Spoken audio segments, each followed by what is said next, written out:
قربانی کرنے والا صاحب ایمان ہو، مومن مسلمان ہو، پہلی شرط یہ کہ مسلمان قربانی کرے، مسلمان کے لیے قربانی کرنا واجب ہے۔ پہلی شرط یہ کہ مسلمان ہونا، اور دوسری شرط بالغ ہونا۔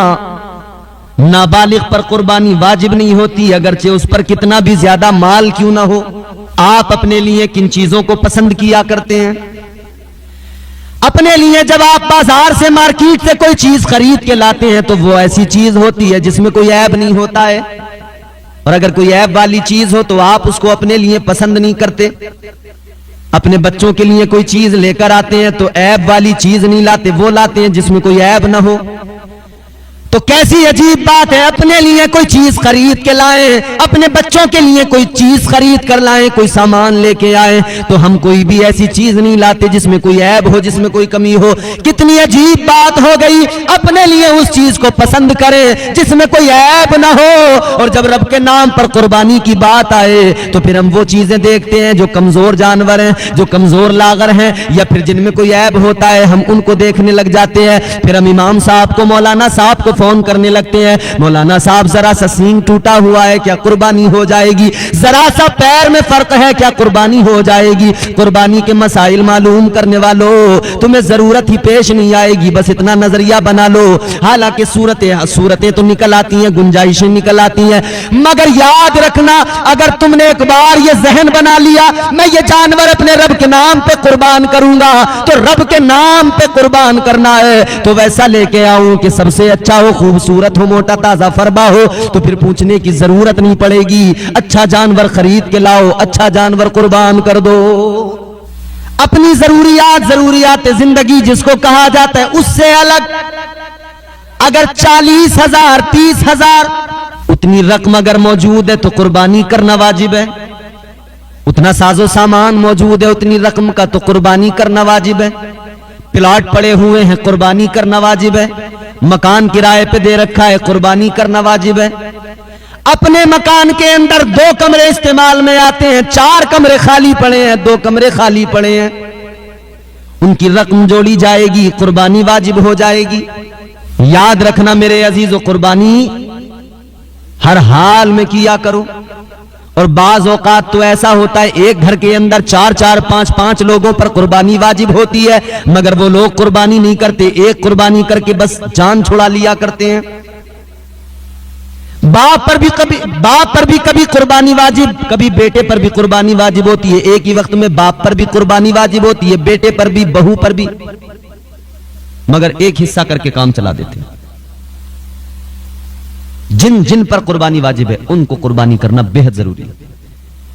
اور ایک بات اور، ہمارے یہاں ایک اور بھی ہے غلط فہمی، لوگ سمجھتے ہیں کہ سب سے پہلی قربانی جب کریں گے تو شروع کریں گے حضور کے نام سے، کہ جی پہلی قربانی حضور کے نام سے، اپنے آقا و مولا کے نام سے، اس کے بعد میں پھر ابا کے نام سے، پھر ان کا جو بڑا بیٹا ہے اس کے نام سے، پھر چھوٹے بیٹے کے نام سے، پھر اس سے چھوٹے بیٹے کے نام سے، سب کے نام سے ایک سال کرتے جا رہے ہیں، ایک سال کرتے جا رہے ہیں۔ اب سب کی ہو گئی، کہہ رہے ہیں جی ہم نے سب کی کر دی۔ اب نہیں میرے بھائی، قربانی ایسے نہیں ہوتی ہے۔ قربانی جس پر واجب ہے اس کے ہی نام سے کرنی ہے، اور جتنوں پر گھر میں قربانی واجب ہے اتنوں کے نام سے قربانی الگ الگ کی جائے گی۔ حضور کے نام سے قربانی کرنے کی بات یہ ہے کہ اگر آپ صاحب نصاب میں، مالک نصاب ہے، آپ پہ قربانی واجب ہے تو سب سے پہلے آپ اپنے نام سے قربانی کریں گے۔ قبضہ ہے تو حضور کے نام سے بھی کیجئے، کہ حضور نے امت کے نام سے قربانی کی ہے۔ حضور نے تو امت کا بڑا خیال کیا ہے، غریبوں کا خیال کیا ہے۔ جو آج غریب قربانی نہیں کر پاتے وہ احساس کمتری میں نہ جائیں۔ اے غریبوں خوش ہو جاؤ، آج اگر قربانی کرنے کے لیے تمہارے پاس میں مال دولت نہیں ہے، اگر قربانی نہیں کر پاتے ہو تو غم نہ کرنا، اس لیے کہ تاجدار مدینہ نے امت کے لیے قربانیاں کی ہیں۔ تمہارے میرے پیغمبر نے تمہارے میرے نام سے قربانیاں کی ہیں۔ اب اگر ادھر اللہ نے نوازا ہے تو قربانی کرو۔ جتنوں پر قربانی واجب ہے اتنوں کی قربانی کرنی پڑے گی۔ کہہ رہے مالک نصاب تو ہیں، مگر فی الحال ہاتھ میں پیسہ نہیں ہے، کہاں سے کریں قربانی؟ فی الحال ہاتھ بہت ٹائٹ ہے، پیسہ نہیں ہے۔ مال تو رکھتے ہو تو چاہے قرض لے کے کرو، چاہے اپنی کوئی چیز بیچ کر کرو، مگر قربانی واجب ہے تو قربانی ضرور کرو۔ جس پر قربانی واجب اس کے نام سے کرنا ضروری. اور بعض لوگ سمجھتے ہیں کہ 7 سال میں جب ہم 7 حصے کر لیں گے تب ایک قربانی کمپلیٹ ہوگی. نہیں، ایسا بھی نہیں ہے. بڑے جانور میں جو 7 حصے ہوا کرتے ہیں ایک حصہ پوری قربانی ہوتا ہے. 7 لوگوں نے مل کر کیا، ایک ایک حصہ 7 کا ہے، 7 کی پوری قربانی ہوئی ہے، پوری قربانی ہے وہ حصہ. تو یہ نہ کریں کہ ابھی 7 سال میں ہماری پوری ہوگی. یہ بھی نہ کریں کہ ابا کے نام سے کر لی، اب بچوں کے نام سے، اب ان کے نام سے، اب ان کے نام سے. جس پر قربانی واجب ہے اس کے نام سے کریں. حضور کے نام سے کریں، ثواب ملے گا، حضور راضی ہوں گے. اپنے مرحومین کے نام سے کریں، ان کو ثواب پہنچے گا. جو دنیا سے رخصت ہو گئے ان کے نام سے قربانی کریں. آج کل ہمارے معاشرے میں کتنی باتیں ایسی ہیں جو جہالت کے سبب ہمارے لوگوں کو پتہ ہی نہیں.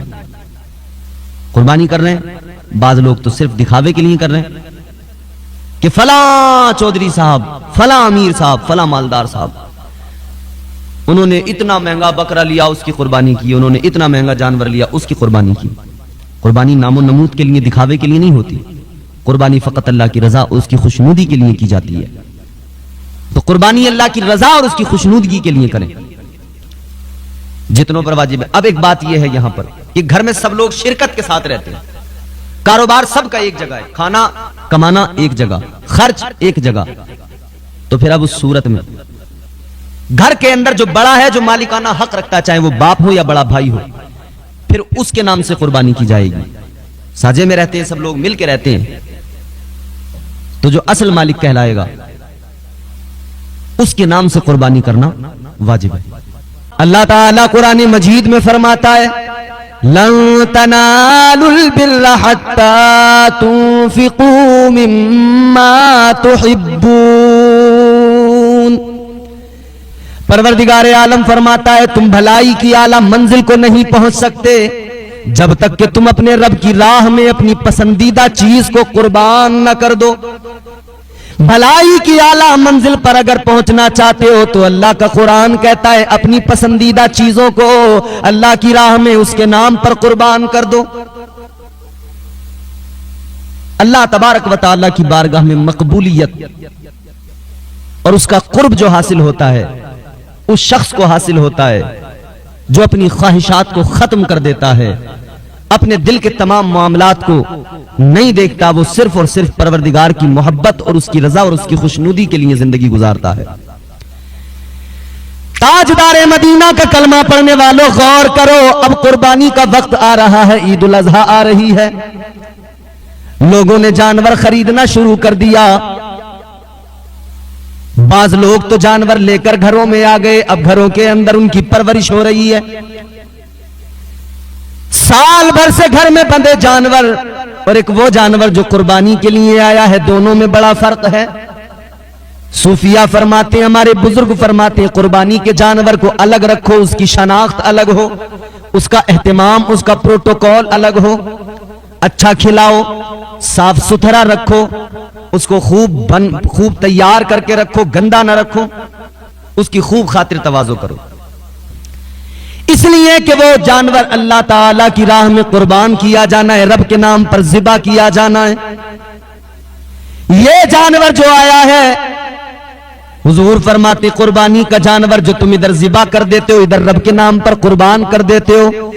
تاجدار مدینہ نے فرمایا کل وہی جانور میدان محشر میں اپنے کھروں کے ساتھ، اپنے بالوں کے ساتھ، اپنے سینگوں کے ساتھ، اپنے جسم کے ساتھ آئے گا. اور وہ جانور کل میدان محشر میں جب آئے گا، میرے آقا نے فرمایا اپنے قربانی کے جانوروں پر بیٹھ کر تم پل صراط پر گزر کرو گے. موٹے تازہ جانور لیا کرو قربانی کے لیے. اور میرے آقا نے فرمایا قربانی کا جانور ادھر تم ذبح کرتے ہو، اس کے خون کا قطرہ ابھی زمین پر گرتا نہیں ہے کہ اللہ قربانی کو پہلے قبول فرما لیتا ہے. اچھا، مقصد قربانی کیا ہے؟ آپ نے کبھی غور کیا اللہ کو کیا ضرورت ہے کہ ہم اور آپ جانور قربان کریں؟ بعض ماڈرن خیال کے لوگ کہتے ہیں جی جانور کو قربان کرنے کی کیا ضرورت ہے، جتنے پیسوں میں جانور آ رہا اتنے پیسے کسی غریب کو دے دو، اللہ کے نام پہ کسی کی مدد کر دو، کسی مسجد میں دے دو، ثواب ملے گا. یاد رکھنا میرے مصطفیٰ کریم نے فرمایا، امام الانبیاء نے فرمایا، ایام نہر میں، قربانی کے دنوں میں اللہ تعالیٰ کو خون بہانے سے زیادہ کوئی عمل پسند نہیں ہے۔ سب سے زیادہ اللہ تعالیٰ اس عمل کو پسند کیا کرتا ہے کہ اس کے نام پر ذبح کیا جائے، جانور کو خون بہایا جائے۔ عام دنوں میں جو چاہو، جس طرح سے چاہو، اللہ کے نام پر اپنا دولت، اپنا مال خرچ کرتے رہو، لیکن ان 3 دنوں میں سب سے زیادہ جو اللہ کو عمل پسند ہے وہ جانوروں کی قربانی کرنا ہے۔ اچھا، مقصد قربانی کو ذرا سمجھیں۔ جانور لائے، بچے بھی اس سے پیار کر رہے ہیں، بڑے بھی اس سے پیار کر رہے ہیں۔ صوفیہ فرماتے ہیں، اور پہلے یہی ہوتا تھا، آج بھی دیہات میں ہوتا ہے، جانور کو 15-20 دن، مہینہ پہلے لا کر اس کو پالتے ہیں، اس کو گھر میں رکھتے ہیں۔ تو جس جانور کو اپنے ہاتھوں سے کھلاتے ہوں، جس کو خوب نہلاتے ہوں، اس کا خوب دھیان رکھتے ہوں، اس کا خیال رکھتے ہوں، پھر قربانی کے دن آ جائیں، پھر اسی جانور کی گردن پہ چھری چلانا اتنا آسان نہیں ہوتا ہے۔ آج بھی ہم نے دیکھا ہے کہ ہمارے یہاں دیہات کے اندر، قصبوں کے اندر جن جانوروں کو لوگ پالتے ہیں، ان کو ذبح کرتے ہوئے ان کے ہاتھوں میں چھری نہیں چلتی ہے، وہ پیچھے ہٹنے لگتے ہیں۔ عورتیں کہتی ہیں مجھ سے دیکھا نہیں جائے گا، لیکن اللہ تعالیٰ کا فرمان اور رب کا قرآن کہ اپنی پسندیدہ چیز کو قربان کرو۔ مطلب یہ ہوا وہ جانور جس کو تم نے گھر میں لا کے رکھا، پالا، کھلایا، پلایا، اس کو تم نے جانور کا خوب خیال رکھا، اب اسی کی گردن پہ رب کے نام پہ چھری چلا دو۔ مطلب یہ ہے کہ خواہش پہ چھری چل رہی ہے، دل کہہ رہا ہے کہ مت چلا چھری، دل کہہ رہا ہے، طبیعت کہہ رہی ہے کہ اس کو ذبح نہ کر، دوسرا لے آ، اس کو تو نے بڑے پیار سے پالا ہے، اس کو تو نے بڑی محبت سے پالا، یہ تیرا پسندیدہ ہے۔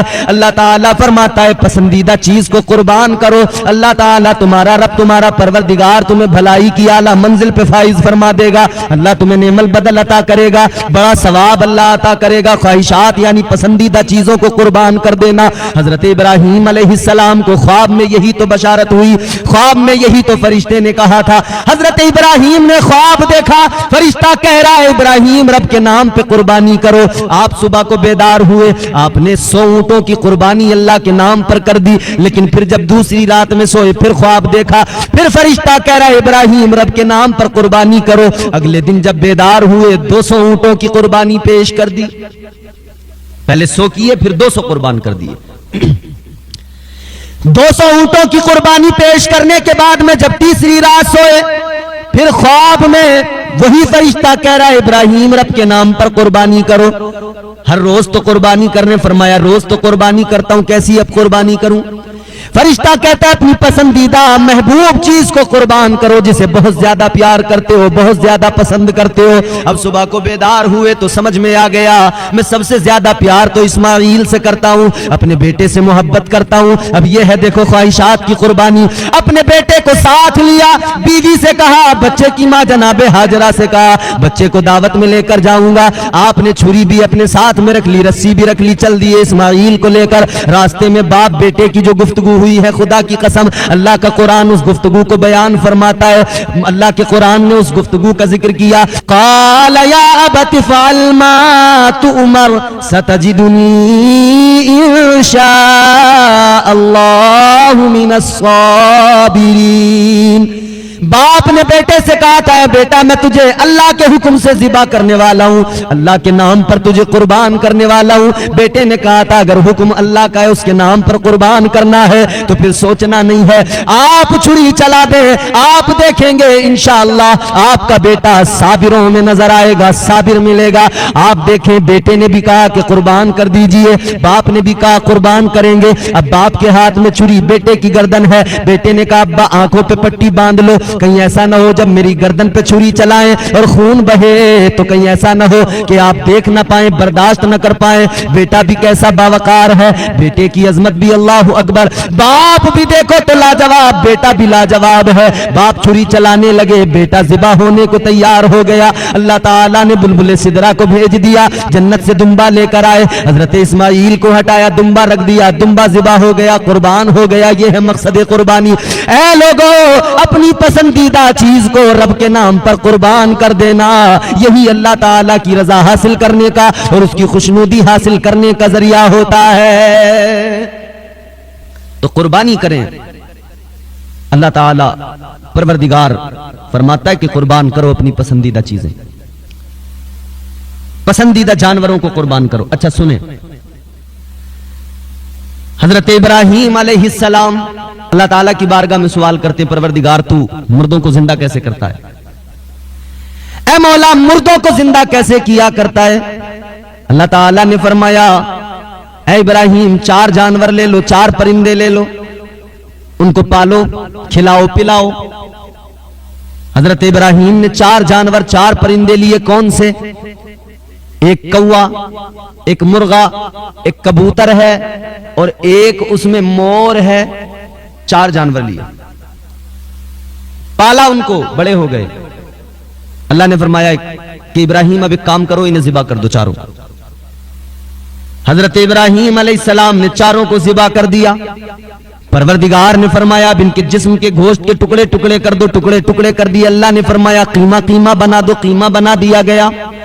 اللہ نے فرمایا 4 کا گوشت مکس کر دو، 4 کا یہ جو قیمہ بنایا ہے مکس کر دو، آپس میں ملا دو، ملا دیا گیا۔ پروردگار نے فرمایا اب 4 کا یہ جو مکس کیا ہوا گوشت ہے تھوڑا تھوڑا اٹھاؤ، ایک ایک پہاڑ پہ رکھ دو اور ان کے سر اپنے پاس میں رکھ لو۔ حضرت ابراہیم علیہ السلام نے سر اپنے پاس رکھ لیے، 4 جانوروں کا جو گوشت مکس کیا تھا، ملایا تھا، وہ قیمہ جو بنا دیا تھا تھوڑا تھوڑا 4 جگہوں پر پہاڑوں پر رکھ دیا۔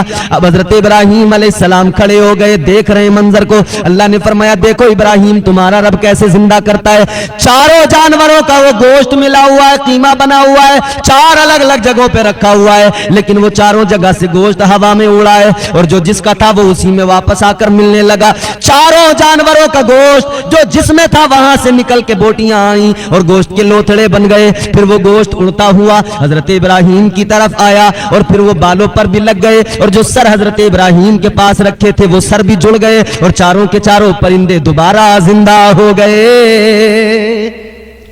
اللہ نے فرمایا ابراہیم ہم ایسے زندہ کرتے ہیں، ہم اس طرح سے زندہ کرتے ہیں۔ ساری دنیا کے اندر قربانیاں ہو رہی ہیں، ہر سال دنیا کے اندر لاکھوں نہیں بلکہ کروڑوں کی تعداد میں جانور ذبح ہوتے ہیں، اور جب قربانی کا ماحول، قربانی کا موسم، قربانی کا وقت آتا ہے تو کئی لوگ ایسے ہیں جنہیں بڑی تکلیف اور چڑ ہونے لگتی ہے، وہ پھر اسلام پر انگلی اٹھانے لگتے ہیں، مسلمانوں پر، مسلمانوں سے سوال کرنے لگتے ہیں۔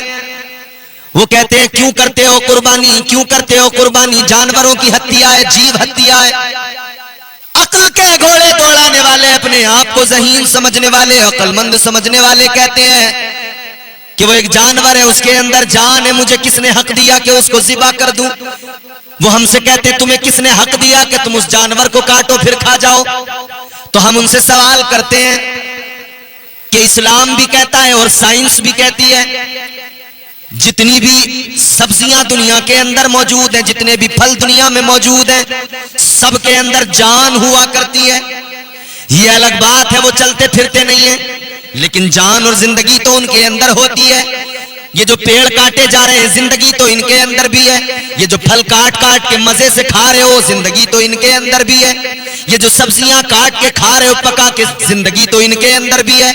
تو پھر ہم کہتے ہیں کہ سبزیاں بھی کھانا چھوڑ دو، یہ پھل بھی کھانا چھوڑ دو، یہ درختوں کو کاٹ کر گھر کے دروازے بنانا چھوڑ دو۔ جان تو ان کے اندر بھی ہے نا، جانور کی جان تمہیں نظر آتی ہے۔ اچھا قربانی سے تکلیف ہے نا، اسی لیے تو سارا مسئلہ ہے۔ آؤ دنیا کی تاریخ پڑھو، خدا کی قسم تمہیں پتہ لگ جائے گا۔ یہودی مذہب میں بھی قربانی، عیسائی مذہب کے اندر بھی قربانی، اور خود اہل ہنود ہندوؤں کے دھرم کے اندر بھی قربانی کا تصور، نام الگ الگ ہے۔ ہندوؤں میں اسے بلی کہا جاتا ہے، بلیدان کہا جاتا ہے، دیوی دیوتاؤں کی مورتیوں پر خون بہا کر، بلی دے کر، وہ کہتے ہیں کہ ہمیں اس سے پنیہ ملتا ہے، شکتی ملتی ہے۔ ہم پر انگلیاں بعد میں اٹھانا، ہمارا قرآن، ہمارا اسلام تو یہ کہتا ہے لکم دینکم ولی دین، تمہارا دین تمہارے ساتھ، ہمارا دین ہمارے ساتھ۔ اور ہمارے ہندوستان کا ملک کا قانون بھی کہتا ہے، یہ ہمارا فنڈامنٹل رائٹ ہے، ہم اپنے مذہبی اصول و ضوابط کی روشنی میں زندگی گزاریں۔ ہمارے مذہبی قوانین کو فالو کرتے ہوئے ہم زندگی گزارے، تم اپنے مذہب کے قوانین پر عمل کرتے ہوئے زندگی گزارو، نہ تمہیں ہم سے تکلیف ہونی چاہیے نہ ہم کو آپ سے کوئی تکلیف ہے۔ تمہارا مذہب جو کہتا ہے کرو، ہمارا مذہب جو کہتا ہے وہ ہم کر رہے ہیں، لیکن اگر تم انگلی اٹھاؤ گے تو پھر ہمیں جواب دینا بھی آتا ہے۔ تمہارے یہاں تو ہم نے یہ بھی دیکھا کہ انسانوں کا بھی خون چوسا گیا، انسانوں کا بھی خون پیا گیا ہے۔ اب مجھے نہیں پتا، مجھے سمجھانے کی بھی ضرورت نہیں ہے کہ وہ کون سا کردار ہے جہاں انسانوں کا خون بھی پینا درست۔ یہاں تو ہم جانور کو ذبح کر کے اللہ کے نام پر پھر اس کا گوشت بنا کے کھاتے ہیں، کھلاتے ہیں، لیکن انگلی نہ اٹھاؤ۔ تمہارا دین تمہارے لیے، ہمارا دین ہمارے لیے۔ مگر یہ قربانی پر اعتراض کرنے والے عیسائیوں سے جا کر کہیں ان کے مذہب میں قربانی، یہودیوں سے جا کر کہیں ان کے مذہب میں قربانی، اہل ہنود سے جا کر کہیں ان کے مذہب میں قربانی، وہ بلیدان کہہ کے جانوروں کے گردنوں کو الگ کر رہے، خون بہا رہے۔ اور اللہ تعالیٰ نے ہمیں جو قربانی کا حکم دیا ہے، حلال برکت والے جانوروں کی قربانی کا حکم دیا ہے۔ اللہ تعالیٰ نے ہمیں کتے بلیوں کی قربانیوں کا حکم نہیں دیا۔ اللہ تعالیٰ نے ہمیں وحشی جانوروں کے، جنگلی جانوروں کی قربانیوں کا حکم نہیں دیا۔ حلال برکت والے جانور جیسے بھینس ہے، بکری ہے، اونٹ ہے، بیل وغیرہ، ان جانوروں کی قربانیوں کا حکم دیا گیا۔ پوری دنیا میں قربانیاں ہو رہی ہیں، مگر جن جانوروں میں اللہ نے برکت رکھی ہے ان کی قربانی کا حکم دیا ہے۔ کروڑوں کی تعداد میں قربانی ہوتی ہے، مگر وہ جانور پھر بھی کم نہیں ہوتے۔ سال میں 1 یا 2 بچے وہ دیا کرتے ہیں، مگر کمی نہیں آتی۔ کتوں کو دیکھو، 10 بچے پیدا کرتے ہیں کتے، لیکن پھر بھی آپ نے دیکھا کہ کتوں میں برکت نہیں۔ برکت ہوتی تو جو 10 بچے یہ پیدا کر رہے ہیں، کتنے کتے ہو جاتے روئے زمین پر، کتے ہی کتے ہو جاتے۔ مگر برکت اللہ نے ان جانوروں میں رکھی ہے۔ ہر سال کروڑوں ذبح بھی ہوتے ہیں، مگر کمی نہیں آتی ہے۔ اے میرے عزیزو، غور کرو، اللہ تعالیٰ نے ہمیں قربانی کا حکم دیا، رسول کائنات نے، تاجدار مدینہ نے قربانی کرنے کا طریقہ سلیقہ سکھایا۔ اور یاد رکھنا، اگر قربانی کرنا جانور پر ظلم ہوتا تو تاجدار مدینہ جو رحمت بن کے آئے، رحمت کونین، کبھی قربانی نہ کرتے، کبھی قربانی کرنے کا حکم نہ دیتے۔ میرے مصطفیٰ تو رحمت بن کے آئے ہیں نا۔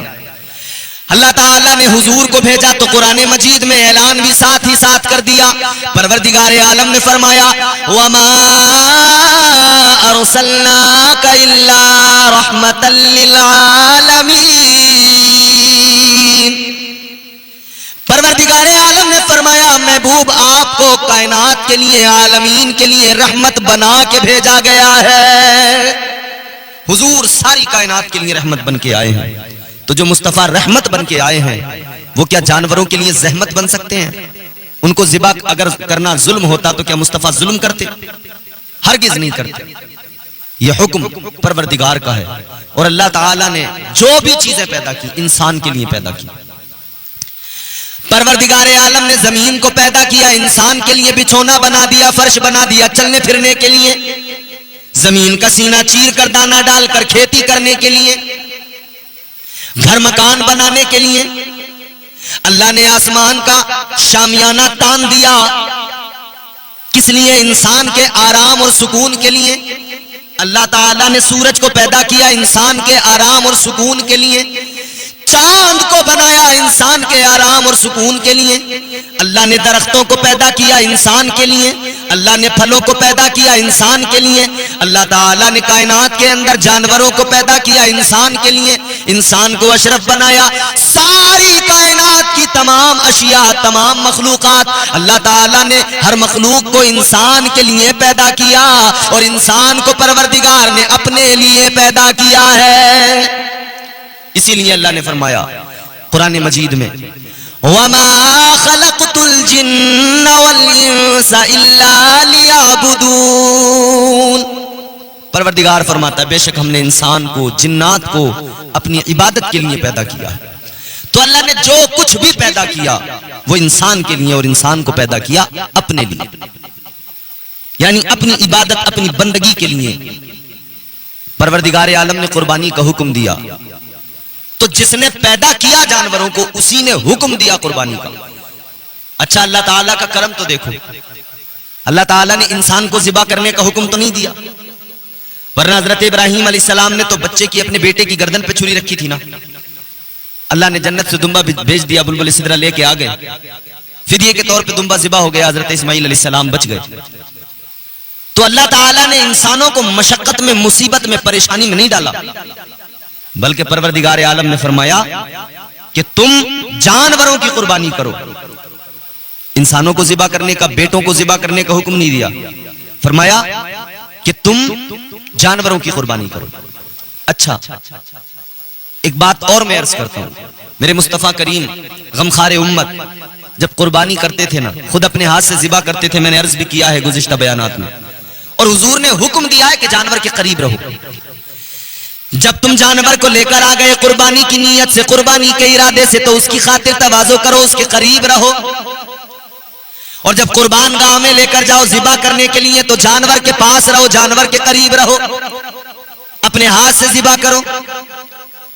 حضور نے ایک مرتبہ جانور کو قربان گاہ میں جب لائے تو حضرت سیدہ فاطمہ الزہرا سے فرمایا، فاطمہ نکل کے آؤ جانور کے قریب. حضور کس لیے؟ فرمایا جانور تمہارے لیے ہے، اس کی قربانی کی جا رہی ہے اللہ کے نام پر، اس کے قریب رہو، یہ ذبح ہوگا، اس کا خون زمین کی طرف آئے گا، خون زمین پہ بعد میں گرے گا. اللہ تعالیٰ قربانی کو قبول پہلے فرما لے.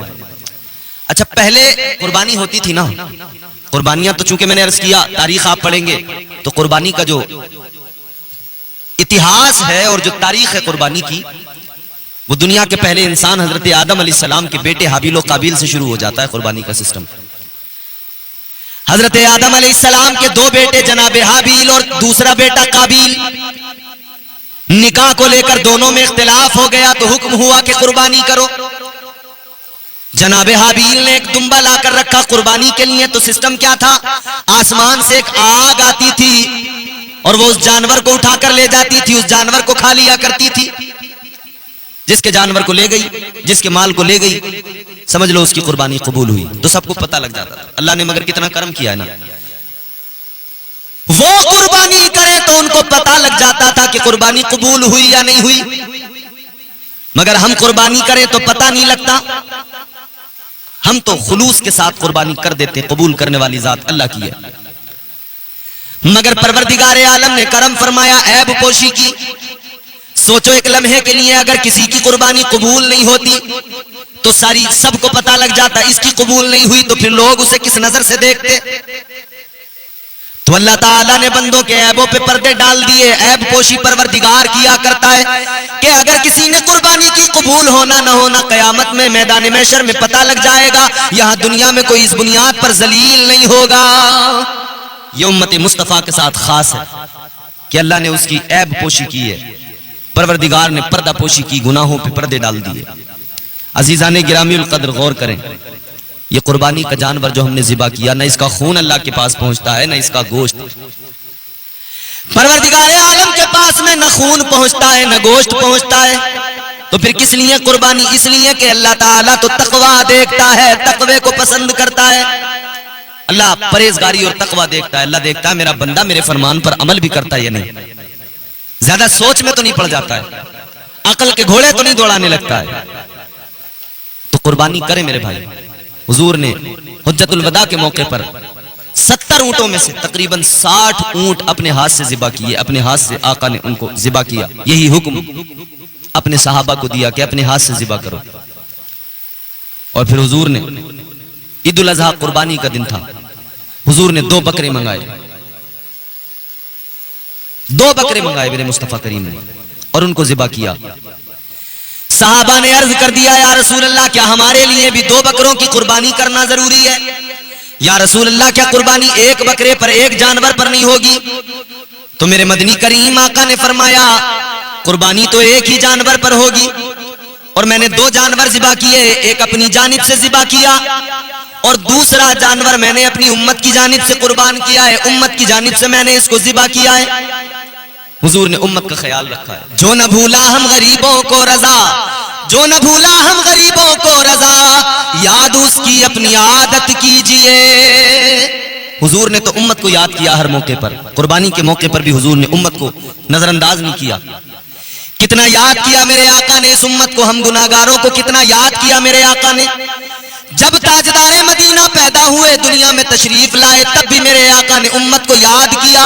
آقا کا سر سجدے میں اور زبان پر رب حبلی امتی رب حبلی امتی. پیدا ہوئے تب امت کو یاد کیا, حضور نے بچپن گزارا تب امت کو یاد کیا, جوانی آئی تب امت کو یاد کیا. میرے آقا مکے میں رہے تب امت کو یاد کیا, مدینے میں رہے تب امت کو یاد کیا.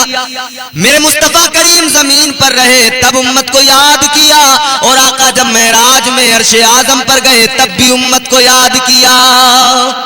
اور صرف یاد نہیں کیا, حضور تو امت کے لیے روئے ہیں, آقا نے آنسو بہائے ہیں. اور یہاں تو یاد کیا ہی ہے, ادھر حضور میدان محشر میں بھی امت کے لیے اپنے سر کو سجدے میں رکھیں گے, زلفیں کھولیں گے اور پھر اللہ کے حضور رونا شروع کریں گے. اپنی امت کے غم میں حضور کی آنکھوں میں آنسو ہوں گے, حضور کی زبان پر امتی امتی ہوگا, مولا میری امت کو میرے حوالے کر دے. اللہ فرمائے گا ارفع رأسک یا محمد صلی اللہ تعالی علیہ وسلم. اللہ فرمائے گا محبوب اپنے سر کو اٹھاؤ سجدے سے. میرے آقا عرض کریں گے مولا سر کو سجدے سے تب تک نہیں اٹھاؤں گا جب تک تو میری امت کی بخشش نہیں فرما دے گا. یا اللہ میرے گناہگار امتیوں کی جب تک بخشش نہیں ہو جائے گی تب تک سر سجدے سے نہیں اٹھاؤں گا. اور بڑی لطیف بات عرض کروں, حضور نے جب سر کو سجدے میں جھکا دیا تو حضور زلفیں کھول کر زلفیں بکھیر کر پھر اپنے سر کو سجدے میں جھکائیں گے. اسی لیے تو کہنے والے نے حضور کی زلفوں کو, حضور کی گیسوؤں کو یاد کیا تو بڑی پیاری بات کہی ہے. اے رحمت یزداں مجھے سینے سے لگا لے, او گیسوؤں والے او گیسوؤں والے. اے رحمت یزداں مجھے سینے سے لگا لے, او گیسوؤں والے او گیسوؤں والے. دیدار میں کر لوں ذرا پردہ تو ہٹا لے, او گیسوؤں والے او گیسوؤں والے او گیسوؤں والے او گیسوؤں والے. حضور زلفیں کھولیں گے وہ جن کے بارے میں قرآن کہتا ہے واللیل. حضور اپنی زلفوں کو کھولیں گے. ایک مرتبہ بلبل سدرہ طائر سدرہ جناب جبرائیل امین میرے آقا کی بارگاہ میں حاضر ہوئے ہیں. میرے مصطفیٰ کریم والی کائنات تاجدار مدینہ امام الانبیاء کی بارگاہ ہے. بلبل سدرہ میرے حضور کی بارگاہ میں ہیں. میرے آقا فرماتے جبرائیل یہ بتاؤ اللہ نے تمہیں طاقت کتنی عطا کی ہے. بلبل سدرہ نے جیسے ہی میرے آقا کا سوال سنا عرض کرنے لگے یا رسول اللہ اے تاجدار مدینہ میری طاقت کا اندازہ اس سے کیجئے اللہ تعالیٰ نے مجھے 70,000 بازو عطا کیے ہیں, اور یا رسول اللہ ہر بازو میں 70,000 پر ہیں. عرض کرتے یا رسول اللہ میرا جو سب سے چھوٹا والا پر ہے ان 70,000 پروں میں جو میرا سب سے چھوٹا پر ہے, اے والی کونین اگر میں اپنے اس چھوٹے والے پر کو کھول دوں, اس چھوٹے والے پر کو پھیلا دوں تو ساری کائنات میرے پر کے سائے میں آ جائے. کہتے ہیں یا رسول اللہ اگر پر کو کھول دوں نا تو ساری کائنات, یہ ساری رب کی بنائی ہوئی کائنات سب میرے پر کے سائے میں آ جائے. تو میرے مصطفیٰ کریم تاجدار مدینہ نے ذرا چہرے کا رنگ بدلا. اللہ نے فرمایا محبوب چہرے کا رنگ کیوں بدلا؟ عرض کرنے لگے مولا جبرائیل فرشتوں کا سردار مگر طاقت کا یہ عالم, اے مولا میں تو نبیوں کا سردار ہوں, میری طاقت کتنی ہے, مجھے کتنا نوازا ہے. اب جواب سنیں اللہ کا, مچل جائیں گے آپ. پروردگار عالم نے فرمایا محبوب وہ جبرائیل کی طاقت ہے کہ جبرائیل پر کھولے تو کائنات اس کے سائے میں آ جائے, مگر میرے حبیب آپ کی طاقت یہ ہے کہ آپ اگر اپنی ایک زلف ایک بال اپنا زلفوں سے ایک بال نکال کے لہرا دے تو سارے گناہگار اس زلف کے سائے میں آ جائے. یہ میرے مصطفیٰ کی طاقت ہے, یہ حضور کی ایک زلف کا کمال ہے. تو میرے مصطفیٰ کریم نے امت کو یاد کیا, ہر موقع پر امت کو یاد کیا. ہم غریبوں کو ہم گناہگاروں کو حضور نے یاد. پروردگار عالم نے تمہیں اور مجھے زندگی میں دکھ بھی دیے, آسانیاں بھی دی ہیں. اللہ تعالیٰ کبھی دکھ دے کے آزماتا ہے, کبھی آسانیوں میں آزماتا ہے.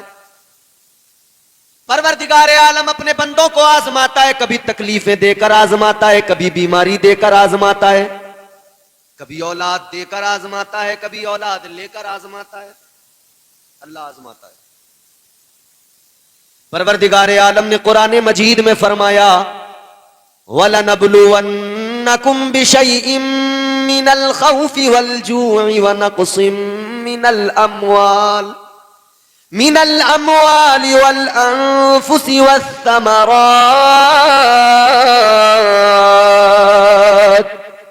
وبشر الصابرين۔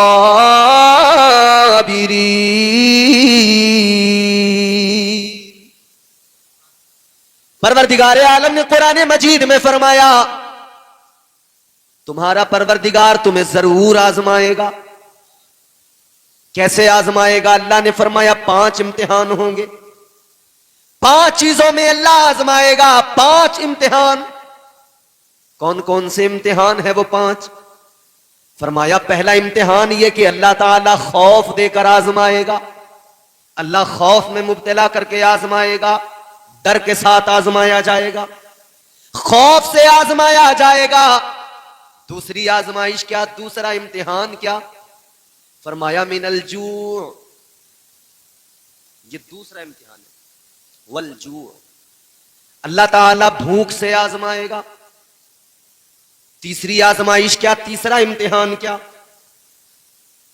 وَنَقْصٍ مِّنَ الْأَمْوَالِ، تیسرا امتحان یہ کہ پروردگار عالم خالق کائنات مال کا نقصان دے کر آزمائے گا، امتحان لے گا۔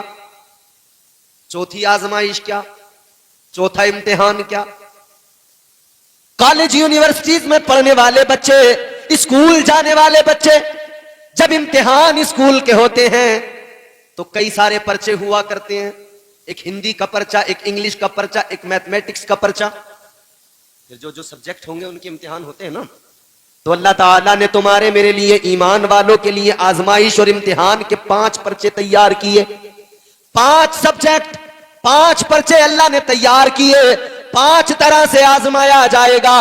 اللہ تعالیٰ مال کے نقصان سے آزمائے گا، اللہ بھوک سے آزمائے گا، اللہ ڈر سے آزمائے گا، اور آگے فرمایا پروردگار عالم جان کا نقصان دے کے آزمائے گا، موت آئے گی اللہ اس میں بھی آزمائے گا، زندگی کے نقصان سے بھی آزمائے گا۔ آگے فرمایا پھر آگے اللہ تعالیٰ پروردگار عالم اپنے بندوں کو آزمائے گا۔ آخری امتحان اللہ آزمائے گا جو اللہ نے پھل عطا کیا اولاد کی صورت میں، پھر اللہ اولاد کے نقصان سے آزمائے گا۔ پروردگار آزمائے گا اور اللہ نے آزمایا بھی ہے۔ ہم ذرا سی کوئی تکلیف آئے نا تو بڑے پریشان ہو جاتے ہیں، ذرا سی کوئی پریشانی آئی بڑے گھبرانے لگتے ہیں، ذرا سی مشکل آئی بس اللہ سے ہزاروں شکایتیں، یا اللہ یہ دقت ہے، یا اللہ وہ دقت ہے، یا اللہ یہ پریشانی، یا اللہ وہ پریشانی۔ معاف کرے، میں کسی پیر کا مخالف بالکل نہیں، میں بڑی محبت رکھتا ہوں، مگر میں ایک بات کہتا ہوں، جتنا پیر پہ بھروسہ کرتے ہو نا کبھی اتنا بھروسہ اپنے رب پہ بھی کیا کرو۔ راستے میں چلتے ہوئے پیر اگر گڈھے میں آ گیا، پیر میں موچ آ گئی تو بندہ کہنے لگا اللہ کی مرضی یہی تھی، اللہ کی مرضی یہی تھی، اور کاروبار میں ذرا سا فائدہ ہو گیا تو کہنے لگے ہمارے پیر کا کرم ہے، نقصان پہنچا تو اللہ کی طرف منسوب کر دیا، پیر میں تکلیف ہوئی تو اللہ کی طرف منسوب کر دیا، اگر ذرا سی تکلیف آئی تو ہم نے کہا اللہ کی طرف سے ہے، اور ذرا سا بھی فائدہ پہنچا تو اللہ کو بھول گئے، کہنے لگے پیر صاحب کا کرم ہو گیا۔ بے شک اللہ تعالیٰ بزرگوں کے فضل و بزرگوں کے صدقے سے بزرگوں کے فیوز و برکات سے مستفیض کرتا ہے، بزرگوں کا فیضان ملتا ہے، مگر اتنا یاد رکھنا اللہ تبارک و تعالیٰ سے رشتہ مضبوط رکھو، عقیدت ہو مگر اندھی نہ ہو، اندھی عقیدت انسان کو گمراہی میں ڈال دیتی ہے، اندھی عقیدت انسان کو گمراہ بنا دیا کرتی ہے۔ اے میرے عزیزو آؤ ذرا زندگی کو دیکھو، ذرا سی تکلیف آئی ہم شکایتیں کرنے لگے، ذرا سی مشکل آئی ہمارے سامنے پڑوسی کا گھر بن رہا ہے ہم نے اللہ سے شکایت کرنا شروع کر دیا, یا اللہ یہ نماز بھی نہیں پڑھتا, مولا روزے بھی نہیں رکھتا, یا اللہ اس کی تو عمارت بن رہی ہے, اس کا تو مکان بن رہا ہے, مولا ہم تیری بارگاہ میں سر بھی جھکاتے ہیں, یا اللہ تیرے حضور سجدے بھی کرتے ہیں, مگر پروردگار پھر بھی ہم پریشان ہیں, یا اللہ پریشانیوں میں گزر رہی ہے, مشکلوں میں زندگی گزر رہی ہے, بڑی تکلیفیں ہیں مولا زندگی میں. نہ میرے بھائی شکایتیں نہ کیا کرو, اللہ کا شکر ادا کیا کرو, اس لیے کہ جو بندے اللہ کا شکر ادا کرتے ہیں اللہ تعالیٰ ان پر اپنی نعمتوں کو بڑھا دیا کرتا ہے. اللہ ان پر اپنی نعمتیں بڑھا دیتا ہے, اور جو شکر ادا نہیں کرتے اللہ تعالیٰ نعمتیں روک لیتا ہے. آزماتا ہے پروردگار. اللہ نے تمہیں اور مجھے تو چھوڑو جناب, اللہ نے تو نبیوں کو آزمایا, پروردگار نے انبیاء کو آزمایا. اللہ تعالیٰ نے جب آزمایا حضرت آدم کو جنت سے زمین پہ بھیجا, 300 برس تک حضرت آدم روتے رہے, آنسو بہاتے رہے, اللہ تعالیٰ سے توبہ کرتے رہے, یا اللہ معاف کر دے, یا اللہ معاف کر دے. 300 برس آنسو بہائے, یہ امتحان تھا. مزید اللہ نے پیغمبروں کو آزمایا. اللہ تعالیٰ نے حضرت نوح علیہ السلام کو آزمایا, اللہ نے حضرت شیس کو بھی آزمایا, اللہ تعالیٰ نے حضرت موسیٰ کو بھی آزمایا. فرعون کے مقابلے موسیٰ علیہ السلام کھڑے ہوئے, فرعون نے جادوگر کھڑے کر دیے, انہوں نے رسیاں ڈالی سامنے سے, انہوں نے سامنے سے سانپ پھینکے. اللہ تعالیٰ نے فرمایا موسیٰ تم بھی اپنا عصا پھینکو. حضرت موسیٰ علیہ السلام نے عصا پھینکا, وہ اژدہا بن گیا, سارے سانپ اس نے کھا لیے, پھر واپس ڈنڈا بن گیا.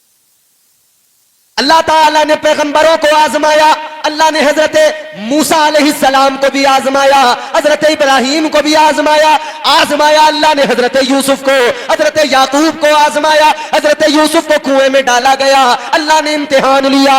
مصر کے بازار میں بیچا گیا, اللہ نے امتحان لیا. حضرت یونس کو مچھلی کے پیٹ میں رکھا گیا, اللہ نے امتحان لیا. حضرت یونس کا امتحان ہوا, اللہ تعالیٰ نے امتحان لیا. حضرت ابراہیم کو آگ میں ڈالا گیا, اللہ نے امتحان لیا. اللہ نے پیغمبروں کے امتحان لیے, اور میں نے 5 امتحان کی بات کی, 5 امتحانات کا میں نے ذکر کیا. 5 طرح سے اللہ آزمائے گا, امتحان لے گا. آؤ ذرا چلتے ہیں اللہ کے پیارے پیغمبر حضرت ابراہیم علیہ السلام کی بارگاہ میں چلتے ہیں. ابھی آنے والی ہے عید قربانی, عید الاضحیٰ آنے والی ہے, قربانیاں کرو گے. چلو میں تمہیں حضرت ابراہیم کی بارگاہ میں لے کے چلتا ہوں. 5 امتحان اللہ فرماتا ہے خوف سے آزماؤں گا. حضرت ابراہیم کی زندگی پہ نظر ڈالو, اللہ کے پیغمبر ہے, اللہ کے جلیل القدر پیغمبر ہے. اللہ تعالیٰ نے شان بڑی عطا فرمائی, اللہ نے عزتوں کا تاج عطا فرمایا. پروردگار نے فرمایا واتخذ اللہ ابراہیم خلیلا, اللہ نے فرمایا ابراہیم تم میرے دوست ہو. اللہ نے خلیل کا خطاب عطا فرمایا, پروردگار نے عزتوں کا تاج عطا کیا. میرے عزیزو غور کرو, اللہ تعالیٰ نے عزتوں کی مسندوں پر آپ کو فائز کیا ہے, حضرت ابراہیم علیہ السلام. مگر ذرا زندگی پہ نظر ڈالو, اللہ ادھر قرآن میں فرماتا ہے خوف سے آزماؤں گا. خوف سے, اللہ نے فرمایا نا خوف سے آزماؤں گا. تو پروردگار نے آزمایا. کیسے آزمایا؟ پوری دنیا کے اندر کفر ہی کفر تھا, اللہ کا نام لینے والا کوئی نہیں تھا. ایک اکیلے تنہا حضرت ابراہیم علیہ السلام کھڑے ہو گئے اللہ کی وحدانیت, اس کی صمدیت کا اعلان کرنے کے لیے. حضرت ابراہیم علیہ السلام نے اللہ کی احدیت کا اعلان کیا, پروردگار کی صمدیت کا اعلان کیا. آپ نے اعلان کیا اللہ ایک ہے, وہی عبادت کے لائق ہے. معبودان باطل کے سامنے سر جھکانے والوں, پتھر کے خداؤں کے آگے سر جھکانے والوں, دریاؤں کو اپنا خدا ماننے والوں, درختوں کے آگے سر جھکانے والوں, یہ درخت خدا نہیں, پتھر خدا نہیں, دریا خدا نہیں. خدا تو وہ ہے جس نے پتھروں کو بھی پیدا کیا ہے, پروردگار تو وہ ہے جس نے کائنات کی ہر شے کو پیدا کیا ہے. آپ نے جب اعلان کیا نا اللہ کی وحدانیت کا, تو پھر سارا زمانہ ہی دشمن ہو گیا. نمرود اپنے آپ کو کہتا تھا انا ربکم الاعلی, کہتا میں سب سے بڑا رب ہوں. جدھر مشرق سے سورج نکلتا ہے اور مغرب میں سورج ڈوب جاتا ہے, مشرق سے لے کر مغرب تک اللہ کا نام لینے والا کوئی بھی نہیں تھا, فقط حضرت ابراہیم علیہ السلام. آپ اللہ تعالی کی وحدانیت کا اعلان کر رہے تھے, ادھر نمرود سامنے ہے,